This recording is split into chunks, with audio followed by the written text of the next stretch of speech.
जय श्री राम। 9 जनवरी 2021 को सफला एकादशी का पावन व्रत है। हम सभी को अवश्य करना चाहिए। इस एकादशी व्रत का इतना बड़ा महत्व है।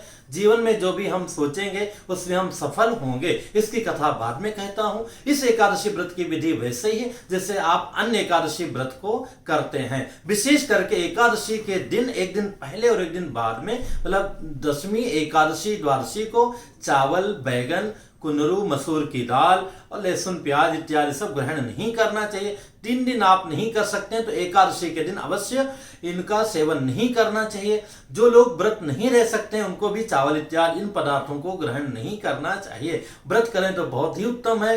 व्रत की विधि वही, प्रातः स्नान इत्यादि करके अपने भगवान की विशेष रूप से सेवा करनी चाहिए। सत्यनारायण कथा इत्यादि भी आप कर सकते हैं। रात्रि जागरण करना चाहिए और 10 तारीख को प्रातः पारण करना है, मतलब जनवरी 2021 को। इस व्रत की कथा वही है। महिष्मान नाम के राजा थे।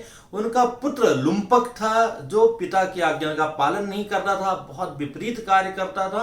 राजा दुखी होकर उसको घर अपने राजपाट से बाहर निकाल दिए, जंगल में गया 10वीं रात्रि को और पूरा दिन परेशान था। उसके बाद जैसे जैसे, क्योंकि वो खा पी कर गया था तो सो गया। एकादशी को एक ही समय, मतलब प्रातः भोजन किया था 10वीं को, एकादशी को प्रातः उठा, इधर उधर परेशान था, कहीं सरोवर देखा, स्नान कर लिया और दिन भर इधर उधर फल फूल इत्यादि के चक्कर में था, कुछ उसको प्राप्त नहीं हुआ। भूख प्यास से परेशान होकर रात्रि जागरण किया।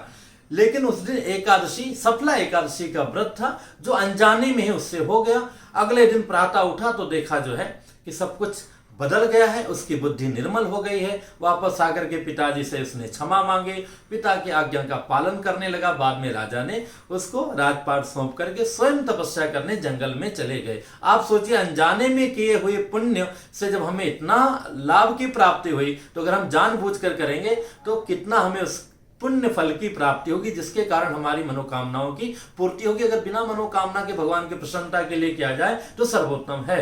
तो इसका पूरा लाभ लीजिए। इससे संबंधित जो क्वेश्चन हो आप कमेंट्स कीजिएगा, बताने का प्रयत्न करूंगा। फिर मिलूंगा एक नई जानकारी के साथ में। जय श्री राम।